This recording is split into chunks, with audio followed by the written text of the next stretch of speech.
Very nice work there, people. Very nice work indeed. Oh, thank you so much. Your advice was very helpful. Well, it's like I tell every adult movie star. If you're going to suck, suck all the way. It was an honor working with you, sir. I've never seen such brilliant direction. Well, what can I say? I know how to keep them coming.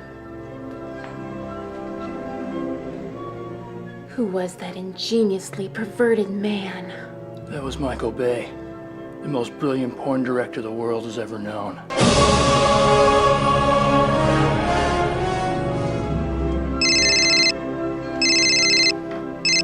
Hello? Hey, Michael, it's Peter. Peter! So, good news? Good news, buddy. We decided to let you direct Bad Boys. If all goes well, we might have a few other films lined up for you, too. They see potential in you, kid. Keep it up. You might just be one of the biggest action directors of all time. Oh. Well, that's great, Peter. That's great. And what's the matter? I thought you'd be more excited. Oh, I am, Peter. I am, but, I just don't know if I always want to be associated with action. Well, what did you have in mind? Well, I always wanted to do a romance.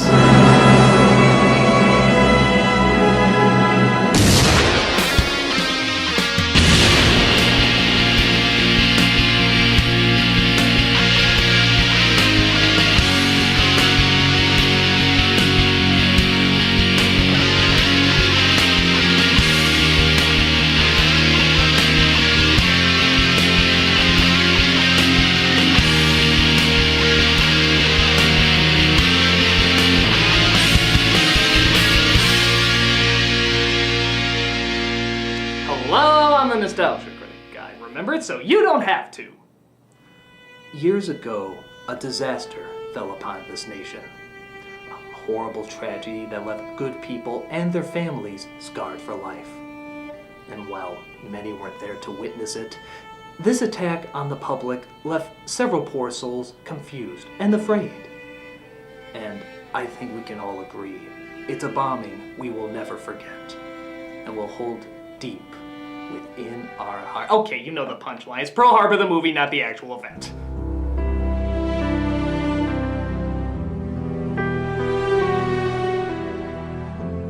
Some of you may find it kind of cold of me to make a joke around that, but if Michael Bay can make up insulting shit about Pearl Harbor, well then so can I. This dumbass flick trying to cash in on the romantic historical fiction based around a tragedy genre, which sad to say is quite a popular genre, is an obvious studio choice to try and get out a butch version of Titanic. Because hey, if the highest grossing film at that time got its profit from teary-eyed women, naturally we can make more, marketing to testosterone-filled man penis. The problem is, it's over 3 hours long, has no action until the middle, and is under the misconception that Ben Affleck is likable. And seeing how this is still the month of love, I say we get snuggly with the most romantic person we can think of, Michael Bay. Let's awaken the sleeping giant with Pearl Harbor. We open with two boys on a farm pretending to be pilots when one of their dads comes in from his job. I'll get the front! No, you take the back!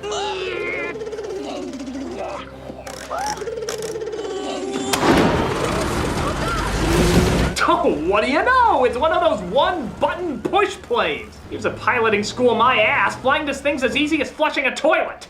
What flew? We flew! Yes, I'm a pilot! But Father Jerk in everything I'm in is not happy and starts beating his son, only to have his friend knock him out. I will bust you open, you dirty German! I fought the Germans in France. I pray to God no one ever has to see the things that I saw.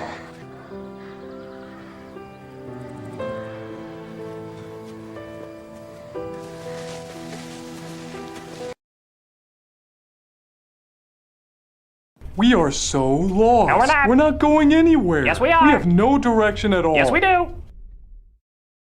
Told you we weren't going anywhere. Blow me. Cut to years later where those two boys have grown up into some wild, crazy rapscallions who love putting priceless military aircraft in jeopardy. Maverick! Those farm boys are grounded. Yes, sir. An entirely unacceptable use of military aircraft, sir. Oi, stutter. It's my thing. It's a quick way to identify me without having to give me any character. Get those hedge hoppers in Doolittle's office.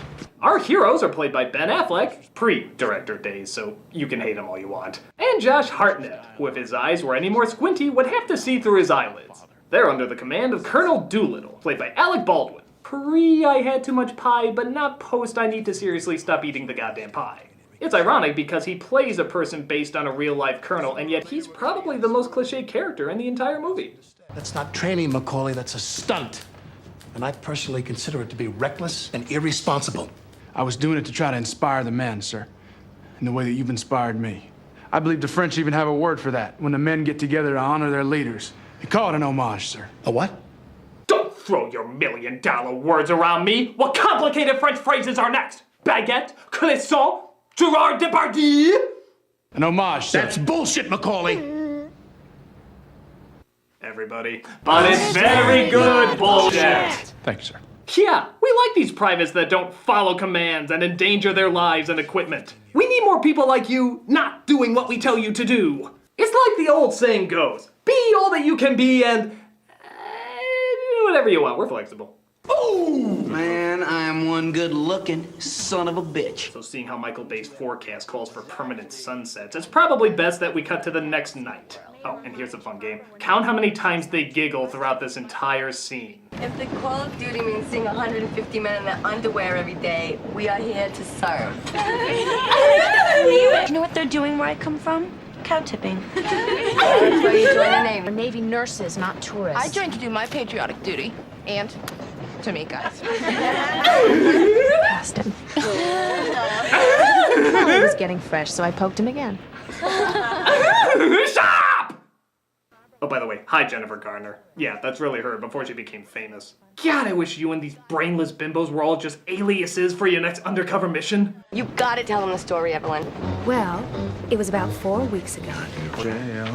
So Hartnett tries to help Affleck cheat the physical so he can pass and join the military, but Kate catches on and calls him on it. But Army and Navy requires 20/20 vision. Oh, it's not a problem with my eyes. I mean, I can see. It's just letters. I mix them up sometimes. That's all. I mean, I just get them backwards sometimes. Well, I felt so bad. I had no choice. I passed him. Well, I guess it's nice that she passes dyslexic doofuses, putting most likely several other soldiers at risk in critical times. But all I want to know is, if he constantly gets letters and numbers backwards all the time, then how the hell did he read the cheat sheet? Dipshit, just imagine those letters are up on the board! Because guess what? They are up on the board! Maybe we could celebrate.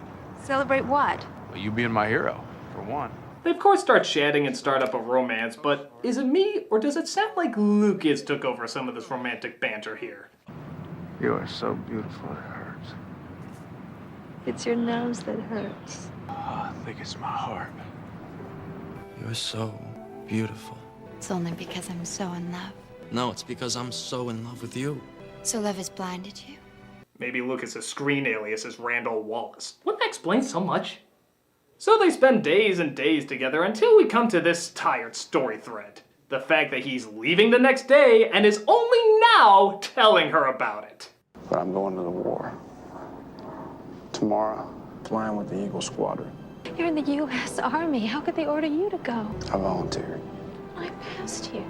Now you volunteer for the most dangerous place you could go? It's not your responsibility. Not your choice. Yeah, we're just a couple. It's not like you have any say in things. It's like Rosie the Riveter says, men call all the shots. Or was it something else? No, that was it.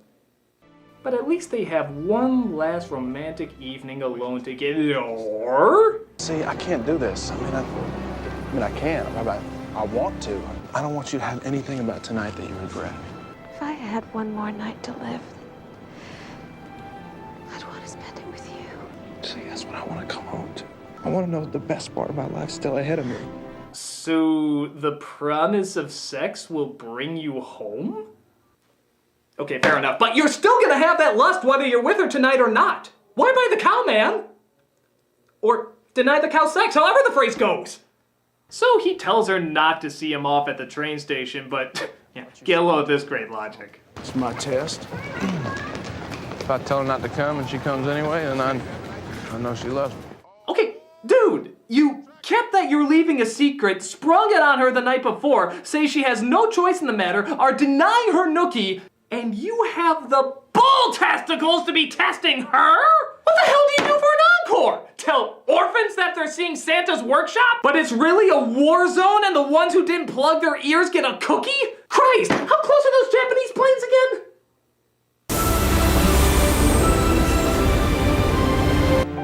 Evelyn! Evelyn!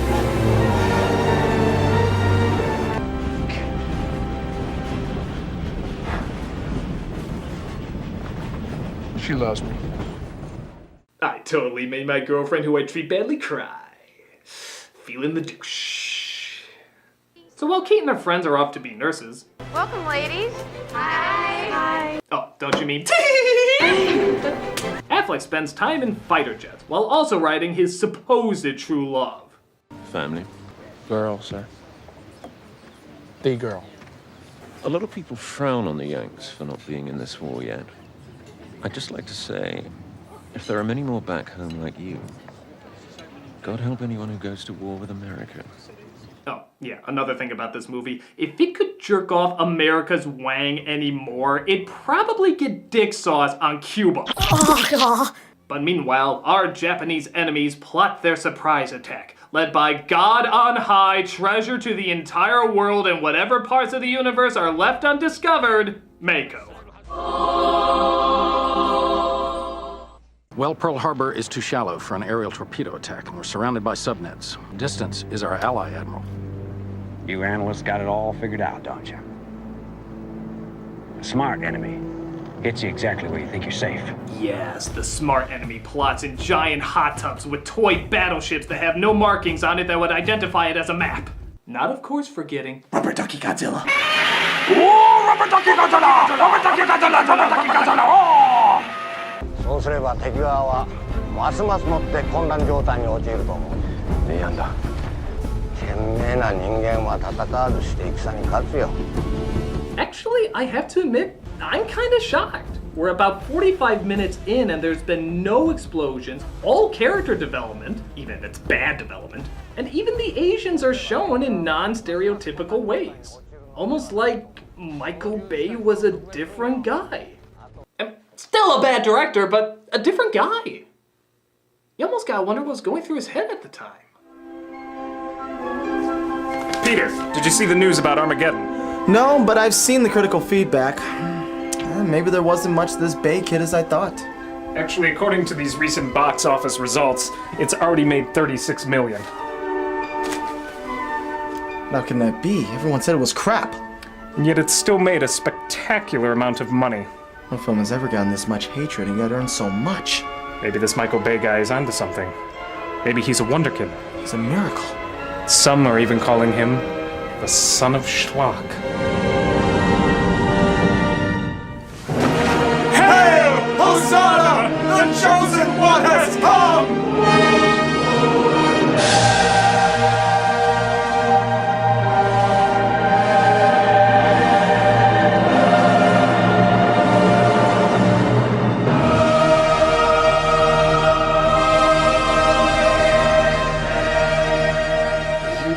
Just been the best roommates a man can have.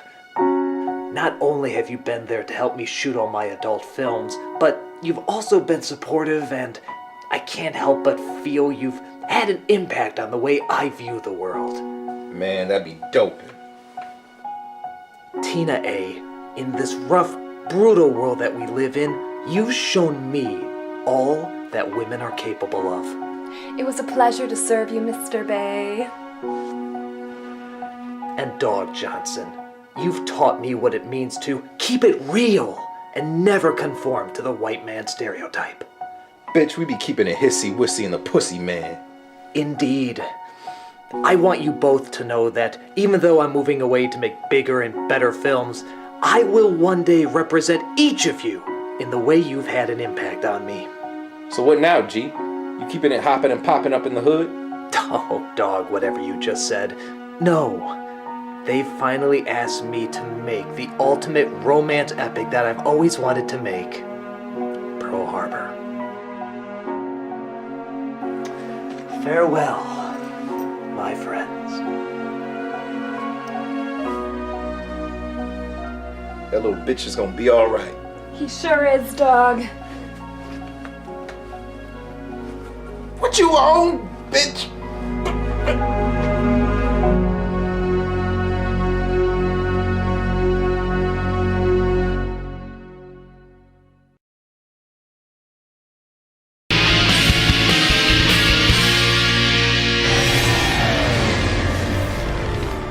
So Affleck takes a hit by enemy planes and is believed to be dead. Hartnett goes to deliver the bad news.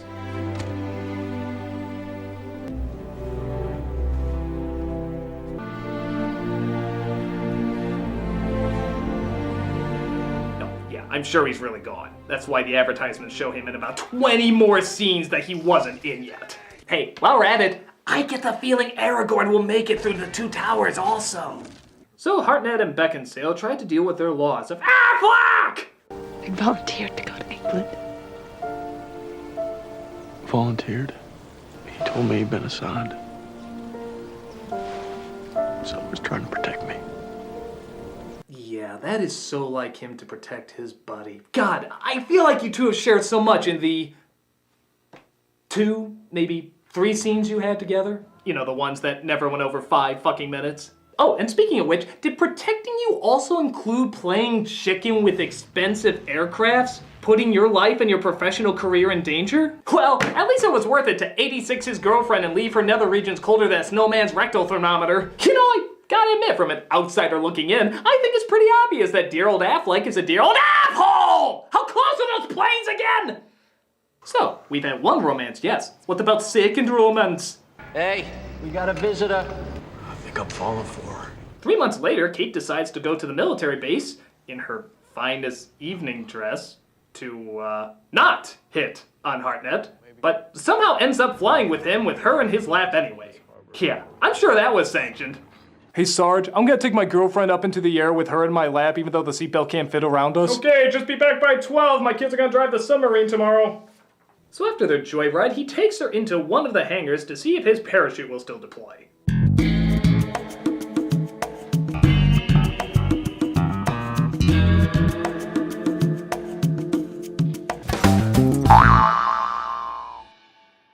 But then Dan Aykroyd, yeah, you heard right, Dan Aykroyd, making his biggest appearance since Temple of Doom, alerts of a possible oncoming attack. When I was in the Asiatic fleet, the locals used to try to get outside of a problem, to try to see the inside. A blow to Pearl would devastate the Pacific Fleet's ability to make war. Just like the symmetrical book stacking of the Philadelphia mass turbulence of 1947.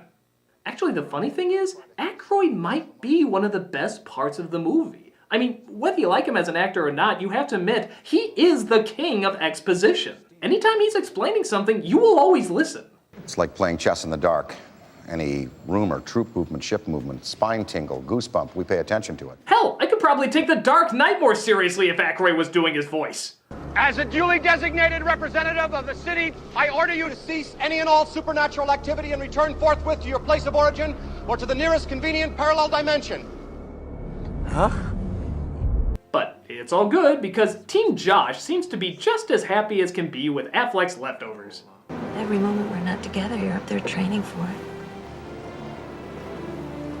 Yeah, well, I'm training for moments like these. Oh, well, now that's very interesting. It's very interesting because we have somebody backstage who would like to comment on this whole thing. Can we bring him out here, please? Can we bring him out? Oh! Critic! That's right, Affleck just pops out of nowhere. He was gonna call eventually, but if you haven't noticed, he likes to spring dramatic bullshit at the very last minute. I got picked up by a French fishing boat, and I was in occupied France, and I couldn't get word out. But in the middle of their reunion... Rafe. Oh, I was just keeping her warm for you.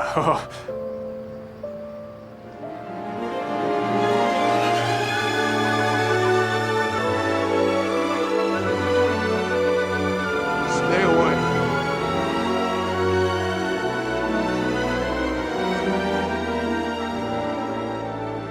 So, trying And to fix this problem, let's go get hammered. And while we're at it, let's throw some dick remarks at the people you thought you were helping, but you were really just being a cockhorse to. Y'all know Danny was even good enough to look out for my girl for me while I was gone. We thought you were dead, Rafe. Life is good, ain't it, Danny? You left her to fight somebody else's war. Yeah, he's only been back for 10 minutes, and already I hate him.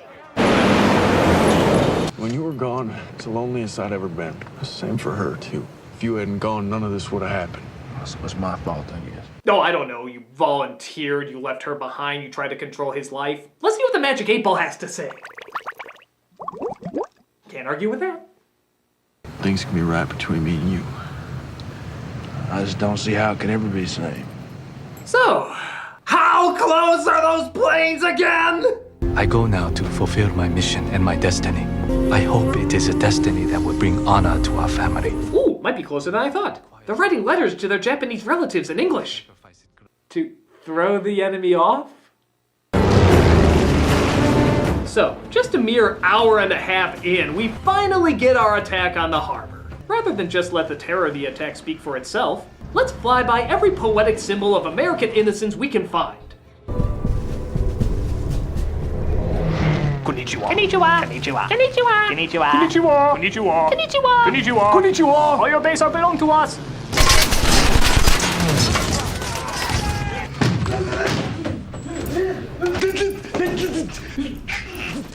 Okay, who made him our communications officer?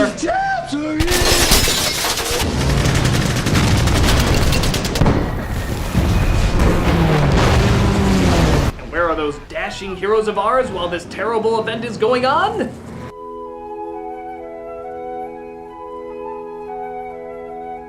Yeah, I mean, don't let the title of the movie interrupt their love triangle. Let them sleep. Let them figure things out.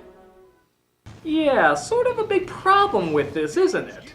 I mean, at least with Titanic, whether you like it or not, you see the fictional characters interact with the real-life characters. So when the tragedy happens, you know who they are and can build emotional connections with them. Here, they're in a car away from the base. I mean, okay, a plane fires at them, but we know the ships is where the majority of the attack is gonna take place. And thus, where we're gonna spend most of our time.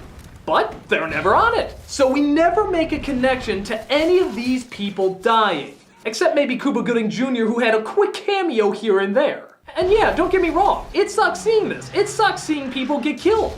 But why waste an hour and a half never showing who they are? You wasted it on characters who don't exist, you don't care about, and aren't even in the center of the attack. Yeah, great call on that. But, with that said, I have to admit, the action for the most part is pretty well done. I mean, you can see what's going on, it's intense, and the effects are very impressive. But even Bay couldn't let this pass without some bullshit moments.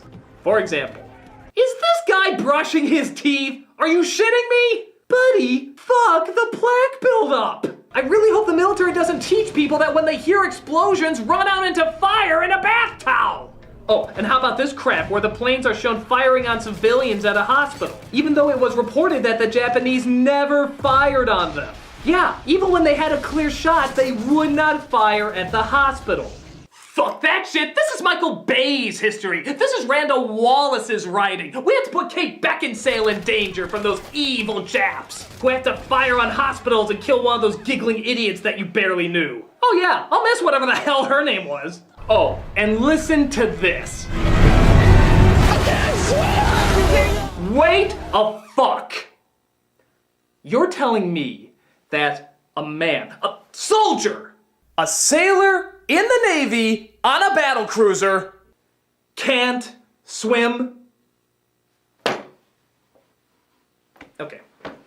Okay, Michael Bay. Okay, Michael, oh, America, fuck yeah, Michael Bay, I'd do anything for fucking America, I'd jerk it off until it splooges everywhere. You are making our military look like undisciplined asses. I mean, let me get this straight. They take women up in their planes for joyrides, use cheat sheets to pass their eye exams, Which still doesn't make any fucking sense, by the way. Pull off dangerous, ego-stroking stunts, and yet somehow that gets them promoted. Continue to brush their teeth even when they're under attack. By the way, he still has it. Look, he still fucking has it. Don't go protect another soldier or anything. You hold on to that toothbrush, Private. And on top of that, you make the accusation that there are soldiers in the military who can't swim.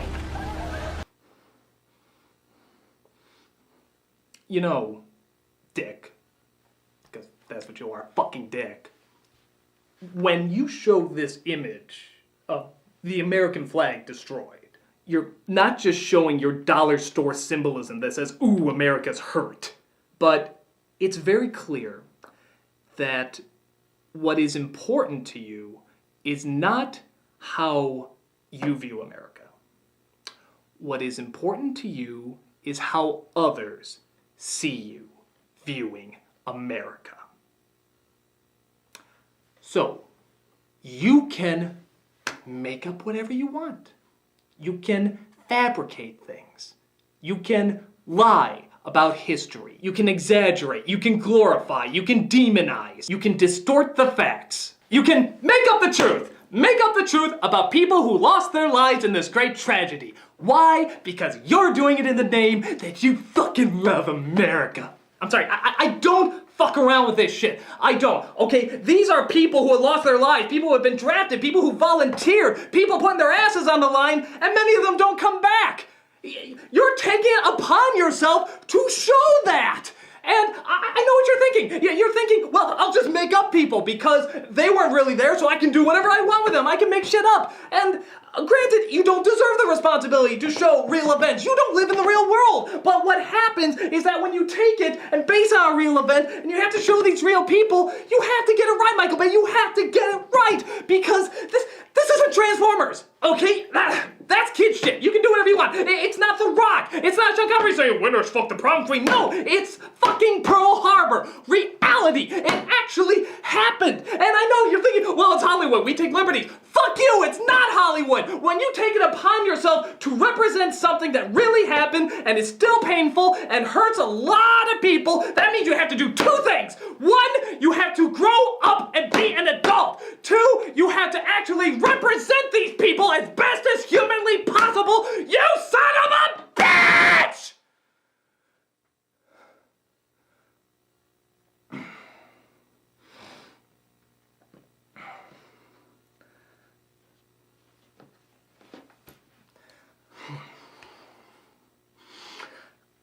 I can't be the only one who sees this. And thank God, I wasn't. Don't look at me! I didn't pick the guy! I know the movie bombed! All I did was throw money at it! I didn't choose the director! But Peter, I was here in the room when you hired him. I told you, I never heard of the guy. I never heard of Michael Bay. Now get out of here! Go! Go! Get out of here!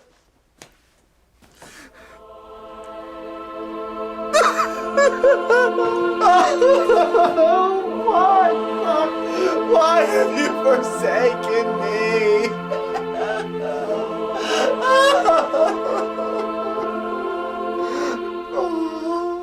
Your secretary wishes it to be known that there's an offer for free hugs. Send her in. Him. Never mind. What kind of sadistic man is this? Making this pile of crap. That was the worst thing I've ever seen in my life. Oh my I god. can't believe I forced my son to watch this. I will never go see another movie for the rest of my The life. nerve of this guy. It's just gonna make me vomit. He should all just over kill the place. himself. Kill himself! So what went wrong, Mr. Bay? I don't know. This was supposed to be my big epic masterpiece, but not only do all the critics hate it, but audiences hate it too. That's real tough, brittle Skittle. That is really tough. All the world hates me, and now I have to carry my burden.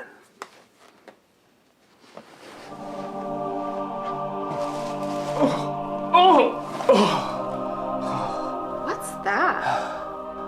All the Pearl Harbor DVDs. They suspected that nobody would ever buy one, so they gave them all to me. Would you guys like one?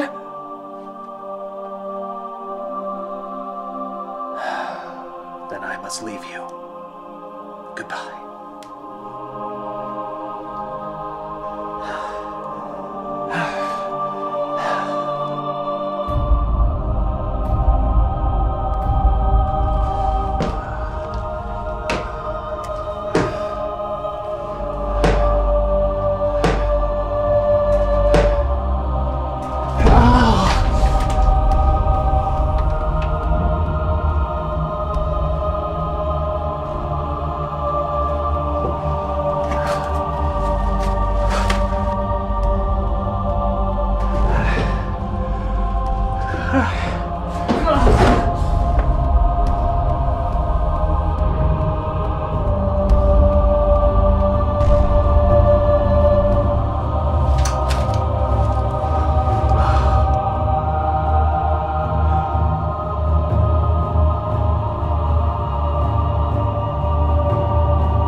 this man was the son of Schlock. So President Roosevelt and his rubber double chin plan to fight back and finally enter into war. I'm talking about hitting the heart of Japan, the way they have hit us. What you're asking can't be done.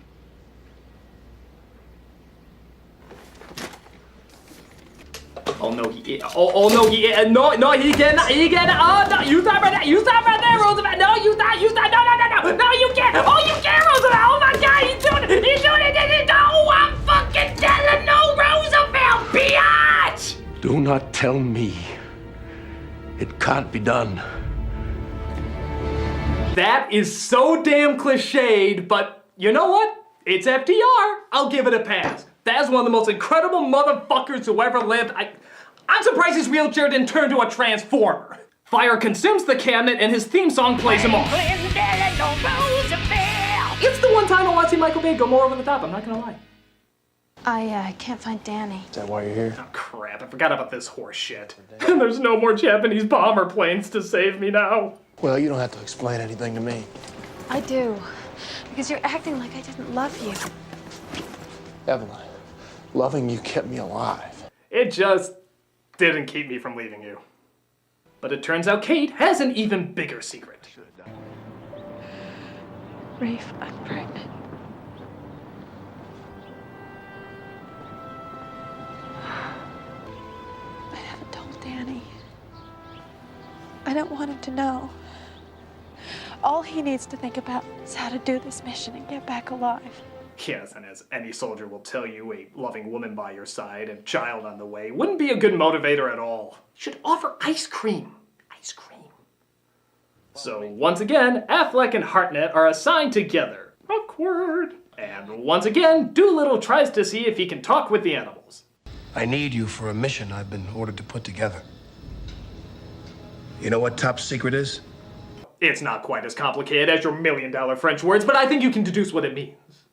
And if it doesn't seem pretty ridiculous asking grown men what words that even a 5-year-old would recognize mean, how about asking grown men to listen to a speech that even a 5-year-old would write? Oh, and I mean it. Every overused, cliched phrase ever used in a speech is used in this dialogue. Like, this is a dangerous mission. The mission I'm asking you to volunteer for is exceptionally dangerous. Look to the man next to you. He'll be dead. Take a look at the man beside you. You or he will be dead. Victory belongs to those who believe in it the most. Victory belongs to those that believe in it the most. I think these people might disagree, but screw it. And let's end with the most cliched of all, I shit you not, those who are brave enough, step forward. Everyone brave enough to accept this, step forward. Do we honestly have a choice if we've been drafted? Okay. Look at those brave American men who can do no wrong. Watch as they kill innocent civilians on their dangerous raid. Oh, wait, we're not gonna show that part that really happened? Okay, well, in that case, why don't we show you the part that didn't happen? When those evil Japanese fired on our civilians at the hospital. It's true, history's written by the winners. Or people so secure about how good their country is that they have to constantly edit it to remind you how good it is. But after their raid, they crash land in China, where Japanese armies are waiting. This makes Affleck's gun growl. No, really, it growls. And Hartnett is shot in the crossfire. Danny, you can't die. You can't die. You know why? Because you're gonna be a father, Danny. You're gonna be a daddy. I was supposed to tell him. Oh, I wish he told me. That would have been a great motivator not to be shot. Danny, please, please, please. God. You've never been worth nothing.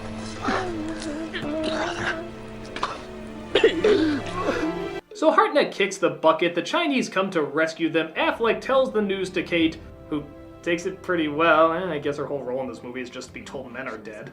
And they have their child off screen. Hey, Danny, how'd you like to go flying? Yeah, enough of your dead daddy. There's a plane we can fly, woo! And it doesn't really even end on that big of a note.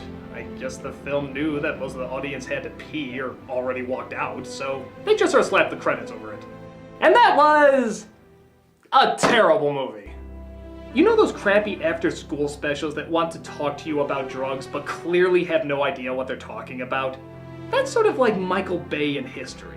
If you want to tell a horrible love story, fine, but leave our dead soldiers out of it. Because in the end, it doesn't work as good fiction and it doesn't work as good history. And honestly, it's just strange that Michael Bay would even try it. I mean, clearly his niche is box office crap, not historical drama. I mean, that's his calling. It's always been his calling. I wonder when he realized that.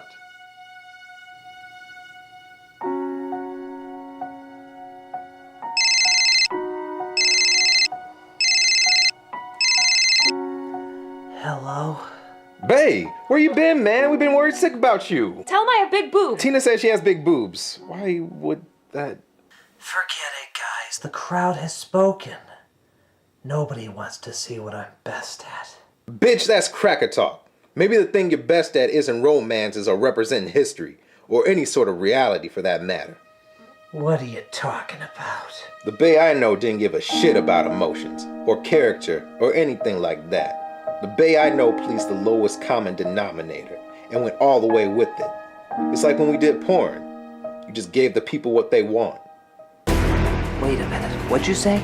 It's like when we did porn, remember? I do. Thank you, dog. You've inspired me once again. Hello? Okay. I'm gonna take a risk on you one more time. Good, because I have a new way to change Hollywood. What? How would you like to get every perverted man-child in the world to see your movie? That's every producer's dream. Well, I think I figured out a way to make it happen. How? Make it all porn. You mean like big-breasted women everywhere? No! Well, yes, but go beyond that. Make everything that you shoot in the movie like it's a woman taking her clothes off. I don't follow. That chair over there, I can shoot it like it's porn. With low-angle shots, slow-mos, zoom-ins, I can make it look absolutely erotic. Anytime you see an explosion, shoot it like it's porn. Anytime you see an American flag waving, shoot it like it's porn. I bet I can even make the sunset look like it's porn. And lo, I shall call it pornomatography. If we shoot everything like it's porn without actually showing porn, we could sell it to the 13-year-old demographic! Yes! But how about how it ties into the story? It doesn't make any logical sense! The world doesn't make any logical sense! The only thing constant is porn. It must be this way. Oh, and one more thing. I require my own crew this time.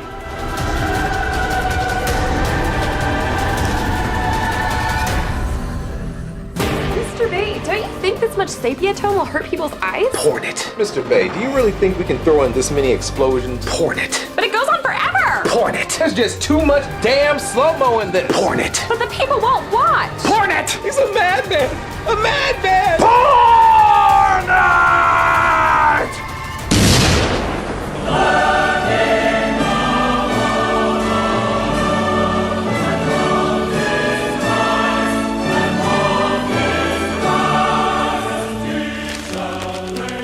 Do you realize what this means? Yes. He has risen. And behold, the second coming of crap. Give not into character, give not into story, for that leads to art. Give instead unto porn, for porn is everlasting, and shall never diminish from the earth. And always remember, if you're going to suck, suck all the way.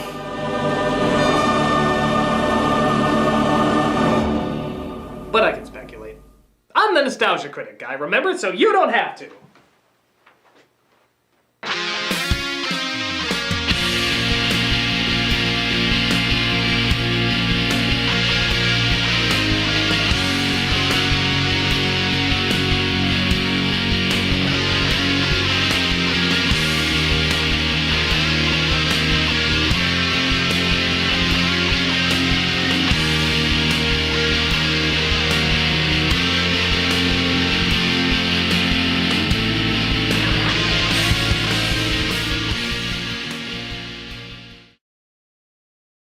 Dicono homage, signore. Come dicono?